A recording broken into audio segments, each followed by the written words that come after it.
எல்லாம் வல்ல உமையோர் வாகனா கோகிலேச பெருமான் அருட்பெரும் கருணையினாலே ஒவ்வொரு பௌர்ணமி என்றும் நமது ஆலயத்தில் ஒவ்வொரு சிறப்பு திரவியங்களை கொண்டு பூஜிப்பது நமது ஆலய மரபு. அந்த வகையிலே கிருதகம்பல மாகேது எனும் அப்படின்னு ஒரு ஆகம வச்சனப்படி இந்த மாசி மாத பௌர்ணமி என்று கம்பளியில் நெய்யை தோய்த்து அந்த கம்பளியை சுவாமிக்கு அணிவித்து பூஜை செய்வது இந்த ஆலய மரபு. இது இந்த மாத பௌர்ணமிக்கு என்று சிறப்பு பலன்கள்லாம் உண்டு. என்ன அப்படின்னா, மன்மதன், அதாவது மன்மதன் சுய உருவில் இருக்கக்கூடிய மன்மதன் தேவலோகத்தில் இருக்கக்கூடியவன். அவன் சிவனாரோட நெற்றிக்கண் பட்டு பஸ்மமாகி உருவமற்ற மனசில் மட்டுமே தோன்றக்கூடியவனாக மாறியது இந்த மாசி மகம் அன்றுதான். அதோடு இல்லாமல் தக்ஷ பிரஜாபதிக்கு குமாரியாக அம்பாள் சிறக்கினியில் உண்டாகி தட்சிணியின் குமாரியாக மாறியதும் இந்த மாசி மகத்தன்னைக்கு தான். அதனால தான் இந்த மாசி மாதத்திற்கென்று சிறப்பு பலன்கள்லாம் உண்டு. காலபுருஷனுக்கு 4ஆம் வீட்டுக்கு அதிபதியான சந்திரன் காலபுருஷனுக்கு 5ஆம் வீடான சிம்மத்தில் இருக்க, காலபுருஷனுக்கு 5ஆம் வீட்டுக்கு அதிபதியான சூரியன் காலபுருஷனுக்கு 11ஆம் வீடான கும்பத்தில் இருக்க அமையக்கூடிய பௌர்ணமி தான் இந்த மாக மாதம் சொல்லக்கூடிய இந்த பௌர்ணமி. இந்த பௌர்ணமிக்கு இந்த விசேஷமான திரவிய பொருள்கள் என்ன அப்படின்னா, கிருத கம்பளம், அதாவது கம்பளியை நெய்யில் நினச்சி சுவாமிக்கு சாப்பிட்றது. இது எப்படின்னா, இப்போ வரக்கூடிய மாதமானது சிசிர ரிது. இப்போ குளிரிலிருந்து அடுத்து வெப்பத்திற்கு நாம் வெப்பமான ஒரு காலத்தில் நாம் பயணப்பட இருக்கிறோம். இப்போ குளிருக்காக கம்பளியை போர்த்தும்பொழுது உடலில் உள்ள உள்ளுறை வெப்பங்கள்லாம் அதிகமாகி குடல் புண், நெஞ்சரிச்சல், அசிடிட்டி முதலான வியாதிகள்லாம் தாக்கிறதுக்கான வாய்ப்பு உண்டு. இதற்கு சிறந்த மருந்தாக நெய்யா ஆயுர்வேத சாஸ்திரம் சொல்கிறது. அதனால குளிருக்காக கம்பளியை போத்தினாலும் உடல் வெப்பத்தை தாங்குவதற்கும் அதில் உள்ள புண்களை ஆற்றுவதற்காகவும் இந்த நெய்யை நமக்கு பயன்படுத்தணும் அப்படிங்கிற காட்டுறதற்காகவும் இந்த கிருத கம்பளத்தை இந்த பூஜை முறையாக வைத்திருக்கிறது. நமக்கு ஆன்மீக முன்னோர்கள்லாம் மிகப்பெரிய ரிஷிகள், முக்காலம் உணர்ந்தவர்கள். அறிவியலை, உடல் நலத்தை பேணும் பொருட்டு தான் பூஜை முறைகள்லாம் அமைச்சு கொடுத்துருக்காங்க. பூஜை முறைகள் அமைத்து கொடுப்பது மட்டும் இல்லை, கர்ம வினைகளை நீங்கள், அதாவது இந்த சரீரங்கிறது கர்மாவை அனுபவித்து தீர்க்கிறதுக்காக இறைவனால் கொடுக்கப்பட்ட சரீரம். இந்த கர்மாவை அனுபவித்து தீர்க்கணும் அப்படிங்கிறதுக்காகவும் அறிவியல் பூர்வமாகவும் உணர்த்தியும் இந்த பூஜை முறைகள் எல்லாம் நமக்கு விதிச்சிருக்காங்க. இந்த கர்ம வினைகளுக்கு மூல காரணமாக என்ன அமைஞ்சிருக்கு அப்படின்னு பார்த்தோம்னா, நம்ம அவசரப்பட்டு செய்யக்கூடிய காரியங்கள் தான் முதல் காரணமாக இருக்குது.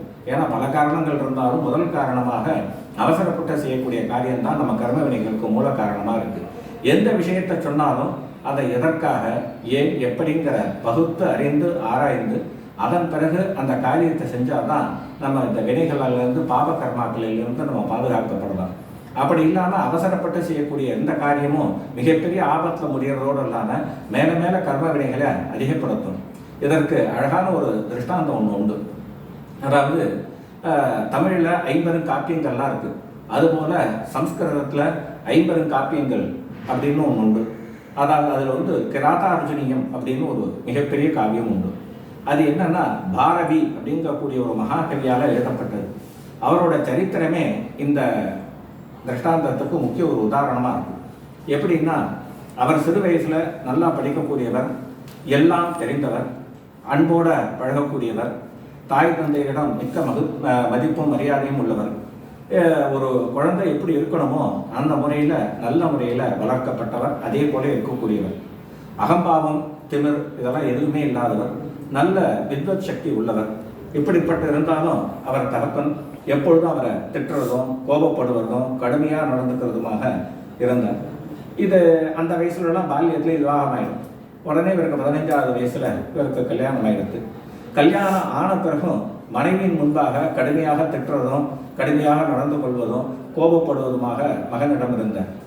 இது அவருக்கு ரொம்ப வருத்தத்தை உண்டாக்கிடுது.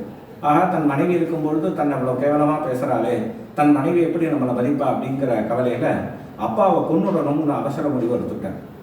அதனால் அவர் அரண்மனைக்கு போவார். அரண்மனை வித்வான். அரண்மனைக்கு போகும்பொழுது மாடியில் உள்ள பெரிய பாறாங்கல்ல வச்சுட்டு அவர் போகும்பொழுது அவர் தலையில் தள்ளி கொண்டுடுறான்.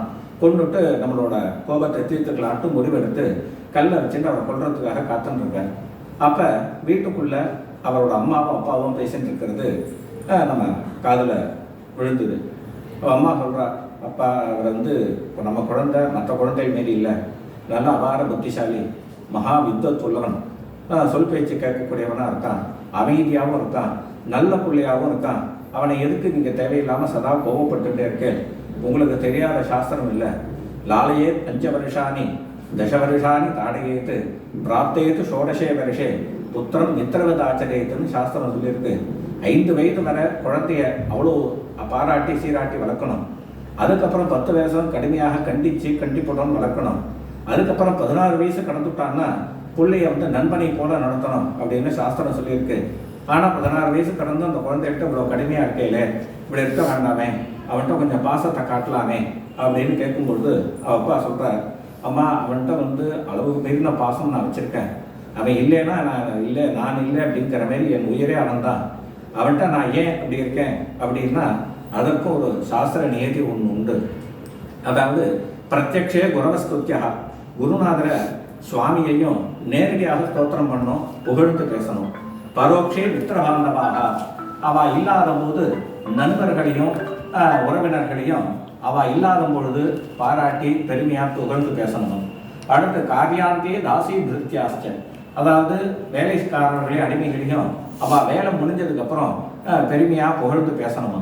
அதுக்கு முன்னாடி பேசணும்னா காரியம் கட்டுடும். அதனால காரியம் முடிஞ்சதுக்கப்புறம் அவள்கிட்ட பாராட்டி சீராட்டி பேசணும், புகழ்ந்து பேசணும். புத்திரோ நைவகதாச்சன, தன் மகனை ஒரு பொழுதும் புகழ்ந்து பேசக்கூடாது அப்படிங்கிறது சாஸ்திர நீதி சாஸ்திர வாக்கியம். அதனால தான் அவன்கிட்ட நான் கடுமையை காட்டுறேன். அவன் மேலே அவ்வளவு பாசம். எப்பொழுதுமே எந்த தந்தையும் தன்னோட பாசத்தை அவ்வளோ சீக்கிரத்தில் வெளியில் காட்டிட மாட்டான். காரணம் என்னன்னா, வெறும் பாசத்தை காட்டி வளர்க்கறதுனால அவன் சீரழிஞ்சிடக்கூடாது.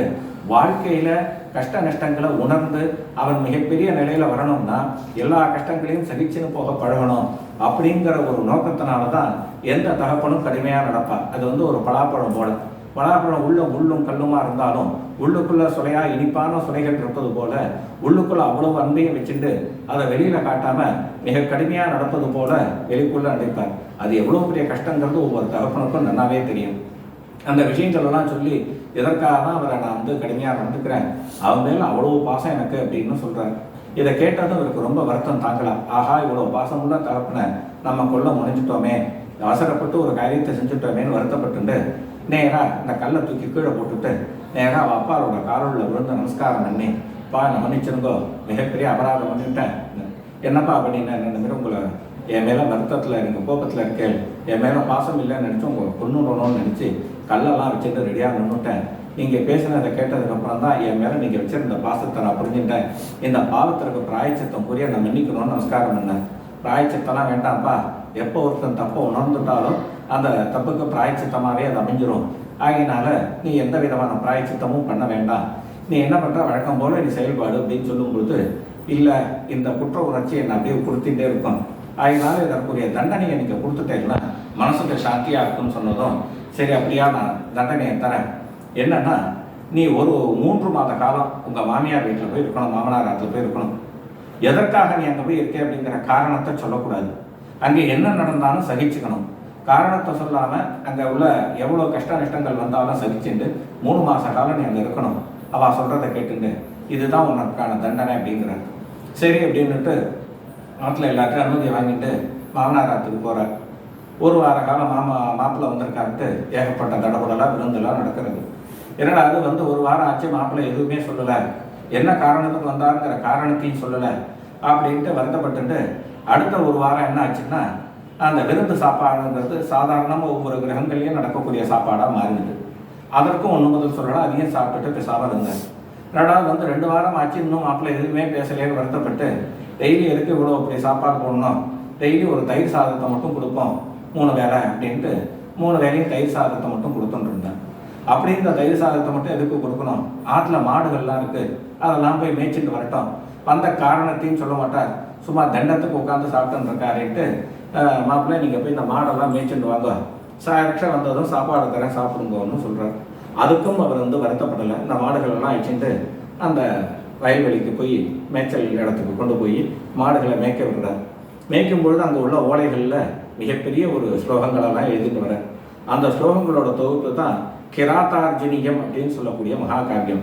கிராதகான வேடம், வேடம் தொர்விலே வந்தக்கூடிய அந்த ஈசனுடன் அர்ஜுனன் சண்டையிட்டு தன்னோட பராக்கிரமத்தை ஈசனுடன் நிரூபித்து பாசுபதாஸ்திரத்தை பெற்ற சரித்திரம் தான் அந்த கிராதார்ஜுனியம் அப்படிங்கிற ஒரு மகாகாவியம். அதில் உள்ள ஸ்லோகங்கள்லாம் ஒரு கௌரவத்தை தரக்கூடிய பாரவேயே அர்த்த கௌரவம் அப்படின்பா. அவனோட ஒவ்வொரு சொல்லும் ஒவ்வொரு ஸ்லோகமும் மிகப்பெரிய அர்த்த புஷ்டி உள்ள ஸ்லோகங்களை உடையவன் அப்படிங்கிறது தான் அதோட நோக்கம். இப்படியாக 3 மாத காலத்தை பூர்த்தி பண்ணிட்டு அந்த கிரந்த சோடியை எடுத்துட்டு நேராக மாமனாராத்தில் நமஸ்காரத்தை பண்ணிட்டு மாடெல்லாம் கொண்டு கொட்டியில் கட்டிட்டு அந்த காரணத்தை சொல்லிவிட்டு இது வரைக்கும் என்னை ஆதரித்ததுக்கு ரொம்ப நன்றின்னு சொல்லி நமஸ்காரத்தை பண்ணிட்டு தன்னோட ஆற்றுக்கு புறப்பட்டு போகிறார். கொஞ்ச நாளில் அவரோட அப்பா சிவரூபம் ஆயிடுறார், சிவகதி அடைஞ்சுடுறார். அரண்மனையில் வேலையும் போயிடுது, வருமானம் இல்லை, ரொம்ப கஷ்டம். தகப்பனை கொன்ற பாவம் எப்படியெல்லாம் அவனை சிறை கஷ்டப்படுத்துறது பாருங்க. தண்டனை அனுபவிச்சும் அவனை விடலை பாருங்க. விடாமல் கஷ்டங்களை அனுபவித்து என்ன பண்ணுறதுன்னு தெரியாமல் குடும்பம் நடத்துறதுக்கு வழி இல்லாமல் ஒரு பெரிய செல்வேந்தர்கிட்ட போய் ஒரு வியாபாரி, ஒவ்வொரு நாடுக்காக போய் வியாபாரம் செய்யக்கூடிய ஒரு வணிகன், அவனிடத்துல போய் தன் குடும்பம் நடத்துறதுக்கு தேவையான பணங்களை கேட்கும் பொழுது அடமானமாக எந்த பொருளும் இல்லைன்னதும் தான் எழுதிய அந்த மகாகாவியமான ஓலைச்சுவடிகளை கொடுக்கும் பொழுது இதை வச்சுட்டு நான் என்னப்பா பண்ணுறது, நகை தங்கம் எதுவும் இருந்ததுன்னா அதுக்கு பணம் கொடுக்கலாம், சரி ஏதோ பிராமணன் பசியில் கேட்குறேன், நானும் இப்போ வெளிநாடு வியாபார நிமித்தமாக போக வேண்டியிருக்கு அப்படின்னு அந்த ஓலைச்சுவடியை வாங்கி பரனில் போட்டுட்டு அவனுக்கு ஏதோ சொற்ப திரவியத்தை கொடுத்துட்டு அவன் வெளிநாடு போகிறான். அப்போ வியாபாரம் முக்கமாக நிறைய பொருள்களை ஏற்றி கொண்டு கப்பல் எடுத்துன்னு போகிறான். அந்த சமயத்தில் மனைவி நிறை மாத கர்ப்பிணி. அந்த சமயத்தில் அவளை விட்டுட்டு போகிறான். இவனும் வாங்கிட்டு வந்த பணத்தை வச்சுட்டு இருக்கிற பணம் ஓடுற வரைக்கும் ஓடிட்டு கிடைச்ச வேலையை செஞ்சுட்டு கூலி வேலையெல்லாம் பார்த்து ஏதோ குடும்பத்தை ஜீவனம் பண்ணிட்டு இருக்கார். இந்த வியாபாரி என்ன பண்ணுறான்னா ஒரு 16-17 வருஷம் கழித்து இந்த வியாபாரத்தை முடிச்சுட்டு வேறுனா நிறைய திரவியங்களோட வீட்டுக்கு வரான். வரும்பொழுது தன் மனைவியின் பக்கத்தில் ஒரு வாலிப பையன் படுத்துட்டு இருக்கிறத பார்த்துட்டு அவரை தப்பாக புரிஞ்சுட்டுறான். நம்ம இல்லாத நேரத்தில் இந்த பொண்ணு தப்பாக நடக்கிறாளோன்னு நினச்சி கோபப்பட்டு அவளையும் அந்த பையனை வெட்டிடணுன்ட்டு அருவாள் எடுத்து ஓங்கி மேலே எடுத்துன்னு போகிறான். போகும்பொழுது அருவாளோட நுனிப்பட்டு ஒரு ஓலை கீழே விடுறது. அந்த ஓலை எடுத்து என்னடா அது ஓலை விடுறதுன்னு எடுத்து பார்க்குறான். சகசா விததீத நக்கிரியான் அவிவேகா பரமாபதாபதம் விருணதேகி விமர்சகாரிடம் குணலுப்தாக சுயமேவ பண்டிதகான்னு ஸ்லோகம் எழுது. அதாவது அவசரப்பட்டு எந்த காரியத்தையும் செஞ்சுடாத, அதாவது முட்டாள்கள் அவசரப்பட்டு செய்யக்கூடிய காரியங்கள் எல்லாம் மிகப்பெரிய ஆபத்தில் போய் முடியும் அப்படிங்கிற ஸ்லோகம். ஆஹா, நம்ம அப்புறம் தான் யோசிக்கிறான், நம்ம பெரிய தப்பு பண்ண வந்துட்டோம் அப்படின்ட்டு அந்த குழந்தையை திருப்பி பார்க்கும்போது தன்னோட முகச்சாயல் இருந்தது. ஆஹா, நம்ம போகும்பொழுது தன் மனைவி நிறை மாத கர்ப்பிணியாக இருந்தா அந்த குழந்தை தான் பிறந்து 16 வயசு ஆகிருக்கு. ஆஹா, இது தெரியாமல் இருந்து கொள்ள நினச்சிட்டோமே, இந்த ஓலைச்சுவடி தான் நம்மளை காப்பாற்றினது அப்படின்னு நினச்சி அந்த ஓலைச்சுவடியை யார் எழுதினான்னு யோசித்து பார்க்கும்பொழுது தான் வியாபாரத்துக்கு போகிறதுக்கு முன்னாடி ஒரு பிராமணன் இந்த ஓலைச்சுவடியை கொடுத்தானேன்னு தெரிஞ்சுட்டு அவனை ஆட்களை விட்டு அனுப்பி அழிச்சுன்னு வர சொல்கிறார். அப்பா, உன்னால தான் என் குடும்பம் தப்பிச்சது, அவசரப்பட்டு ஒரு பெரிய பாவத்தை செய்ய இருந்தேன், அதுலேருந்து உன்னோட ஓலைச்சுவடியை என்னை காப்பாற்றினது அப்படின்னு சொல்லி அவன் வீட்டெல்லாம் சரி பண்ணி கொடுத்து அவன் வாழ்நாள் முழுக்க உட்காந்து சாப்பிடக்கூடிய திரவியங்களெல்லாம் அந்த வணிகன் செஞ்சு கொடுத்தான் அப்படின்னு அந்த கதை வரும். அதனால எல்லா கர்ம விளைகளுக்கும் மூல காரணமாக எது இருக்குது அப்படின்னா இந்த நம்மளோட அவசர புத்தி தான். இந்த அவசர புத்தியிலிருந்து நம்மளை தெளிய வச்சு நிதானமான புத்தி யோசிக்கக்கூடிய தன்மையை கொடுக்கக்கூடியது தான் நம்மளோட கோகுலேஷன். அதனால வரக்கூடிய பௌர்ணமி நாளை 2/3/2026 அன்று நடைபெறக்கூடிய பௌர்ணமி பூஜையில் இந்த கம்பெனியை நெய்யில் நடித்த கம்பெனியை சுவாமிக்கு சாத்தி சிறப்பு வழிபாடு பூஜைகள்லாம் யஜ்ஞங்கள்லாம் நடைபெற இருக்கிறது. இதனை தரிசித்து மேற்கூறிய பலன்கள் அத்தனையும் பெற்றுய வேண்டும் அப்படின்னு என்பதற்காக தெரிவித்து எல்லாம் வல்ல உமையொருபாக நான் கோகுலேஷன் மலர்பாதங்களை சிந்தை கொண்டு அமைகிறேன். ஓம் நமோ கோகுலேஷாய.